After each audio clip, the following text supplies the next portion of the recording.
নমস্কার বন্ধুরা, শেয়ার বাজার ও বিনিয়োগ চ্যানেলে আপনাদের স্বাগত। চলুন দেখে নেওয়া যাক 10ই জুলাই নিফটি কত দূর যেতে পারে। দেখুন, শেষ 3 দিন বাজার প্রায় একই রকম ছোট্ট একটা রেঞ্জে আটকা পড়ে আছে। আমরা ডে ক্যান্ডেলে দেখছি, দেখুন 1 2 3 দেখেছেন, একদম একটা ছোট রেঞ্জের মধ্যে আটকে আছে। আমরা বলেছিলাম যে বাজারকে যদি উপর দিকে যেতে হয় তাহলে 550-60-এর উপরে যেতে হবে, কারণ ডবল টপ বানাচ্ছে এখানে একটা। দেখুন পরপর দুদিন, একদিন হায়েস্ট কত আছে দেখে নিন 548, পরের দিনও হচ্ছে 548-70, মানে পরপর দুদিন একটা জায়গাতেই হাই বানালো, সেটাকে কিন্তু ব্রেক করতে পারেনি। এবার আমরা ডে ক্যান্ডেল ছেড়ে যদি 15 মিনিটের ক্যান্ডেলে যাই তাহলে দেখতে পাবো আজকেও কিন্তু লেভেল চেঞ্জ হবে না। মানে যেহেতু কোনো দিকেই ব্রেক করেনি, কালকে যা যা লেভেল বলেছিলাম ঠিক আজকেও সেই লেভেলগুলোই ভ্যালিড। দেখা যাক। দেখুন এখানটায় দেখুন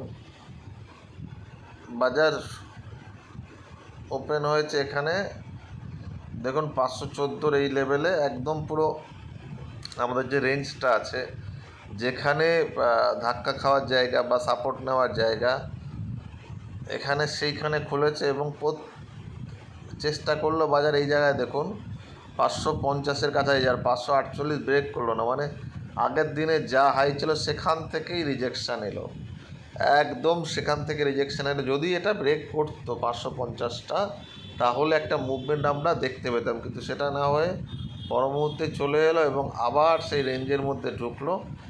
আমরা বলেছিলাম যে 480 যদি ভাঙে তাহলে 420 অবধি যেতে পারে। দেখুন শেষ বেলায় গিয়ে একটা ছোট্ট একটা নিচের দিকে মুভ দিল, 424 অবধি লো করে আবার বাজার মোটামুটিভাবে ওই 460-65 কাছাকাছি বন্ধ হয়েছে। মানে কালকে সারাদিনের হাই লো কত আছে, হাই যদি 548 থেকে 424, মানে ওই 120-30 পয়েন্ট, তাও একবারে ছোট একটা রেঞ্জ বানিয়েছে। এইবার যেটা বলার, দেখুন আমরা এবার 1 ঘন্টার একটা ক্যান্ডেলে যাওয়া যাক।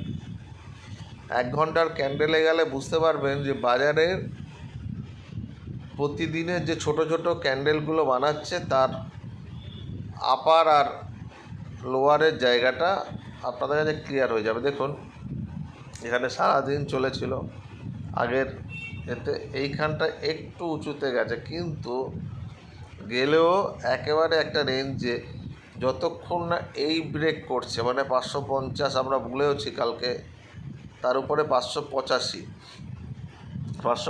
মানে 590-এর উপর যতক্ষণ না যাচ্ছে ততক্ষণ কিন্তু আমরা বড় মুভমেন্ট পাবো না।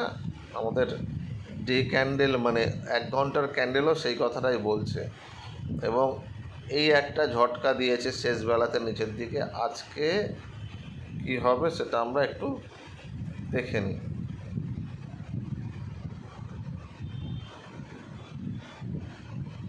যদিও এখানে 1 ঘন্টার ক্যান্ডেলের 9 তারিখের কিন্তু ক্যান্ডেলগুলো নেই, বলতো নইলে আরও একটু ভালো করে দেখানো যেত। যাই হোক, এবারে দেখুন এখানে খোলার পরে উপরে বারবার করে 15 মিনিটের ক্যান্ডেল দেখুন, এখানে খোলার পরে এই জায়গাতে সারা দিন ছিল, সারা দিন এই 515 উপরে ছিল, কিন্তু 550ও ভাঙেনি।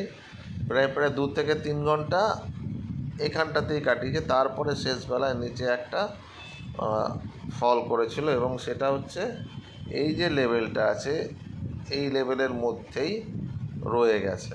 এবার কি হতে পারে দেখুন, বাজার যদি উপর দিকে খুলেও যায় এই সব লেভেলে আটকাবে ডেফিনেটলি। যদি 550 ভাঙে তাহলে 585, এবং 585-র উপরে যদি 90-এর উপরে যায় তাহলে হচ্ছে 650, এই 600, তার মানে 590 থেকে গেলে ওই 690 অবধি যেতে পারে। 650 থেকে 690 এই জায়গাটা যেতে পারে, কিন্তু 690-এর উপরে বাজারকে যেতে গেলে কাঠখড় পোড়াতে হবে। কেন এটা বললাম, 2 দিন 3 দিন ধরে 550-এ এসে আটকে যাচ্ছে। যদি আজকে ফোর্স নিয়ে এই জায়গাটা ভাঙতে পারে তাহলে কিন্তু একটা মুভমেন্ট হতে পারে, কারণ বাজার এমন একটা জায়গায় চলে এসছে পরপর 3-4 দিন এক জায়গায়। এবার যে কোনো একটা দিকে কিন্তু প্রাইস অ্যাকশানে বাজার নিচের দিকে নামার একটা ভালো সম্ভাবনা আছে, হয় নিচের দিকে নামবে নয় উপরের দিকে যাবে। কারণ দেখুন 3 দিনে বাজার কিন্তু খুব একটা নিচে ভেঙে নামেনি, আবার উপর দিকেও যায়নি, ঠিক আছে, এক জায়গায় আটকে আছে। এবার কি হবে, যদি ধরুন বাজার ফ্ল্যাট খুললো, ফ্ল্যাট খুলে নিয়ে এই জায়গাটা ভাঙলো, মানে 422 ভাঙলে তাহলে আবার এই জায়গাটা আসবে 360 থেকে 343। এই লেভেল যদি আমি আগেও একদিন বললাম, আর 330-এর নিচে গেলে যদি যায় তাহলে আবার এই জায়গাটা যেতে পারে 250 অবধি। আজকে বাজারে একটা সম্ভাবনা আছে ট্রেন্ডিং হবার, মানে একদিকে যে কোনো একদিকে একটা মুভমেন্ট কিন্তু দেওয়ার একটা সম্ভাবনা আছে। আবার এমনও হতে পারে, যদি আমরা যে জায়গাগুলো বলি, ধরুন গেল উপরে গিয়ে একটা জায়গায় গিয়ে আটকে গেল, ধরুন এখান থেকে গিয়ে এখানে আটকে গেলে কিন্তু, বা গ্রিন ক্যান্ডেল রেড ক্যান্ডেল বানালে কিন্তু আবার নিচের দিকে একটা আসতে পারে। তবে এই জায়গাগুলো হচ্ছে খুব, মানে বাজারে নোটেড জোন বলা যায় এইসব জায়গাগুলো, কারণ এতবার এখানে ঘুরেছে। এই 550 থেকে হচ্ছে 411 মধ্যে যে কোনো জায়গায় বাজার আটকে থাকতে পারে। তবে এই জায়গায় লেভেলগুলো বলেছি আমি, 550, তার নিচে গেলে 515, তার নিচে 480, তার নিচে 420। মানে এখানে ধরুন দাগ দেওয়া নেই, কিন্তু এখানেও কিন্তু 4টে লেভেল আমি বলে দিলাম যে এই লেভেলটা ভাঙলে এই লেভেলে বাজার আসবেই, ঠিক আছে। এই রকম করে আপনারা ট্রেড করতে পারেন। ছোট জায়গায় অনেক মুভমেন্ট পাবেন না, যেদিন ট্রেন্ডিং মার্কেট পাবো সেদিনকে ভালো টাকা আসবে, কিন্তু এই সব জায়গাতে বাজারে আপনাকে ক্যাপিটাল বাঁচিয়ে কাজ করতে হবে। যদি আপনি হোল্ড করে বসে থাকেন অনেকটা সময় ধরে, তাহলেও লাভ হয় না। খুচখাচ ছোটো কিন্তু আমরা কল পেয়েই যাব, যেখানে খুব তাড়াতাড়ি ট্রেড করে বেরিয়ে আসতে হবে, ঠিক আছে। দেখা যাক আজকে কী হয়।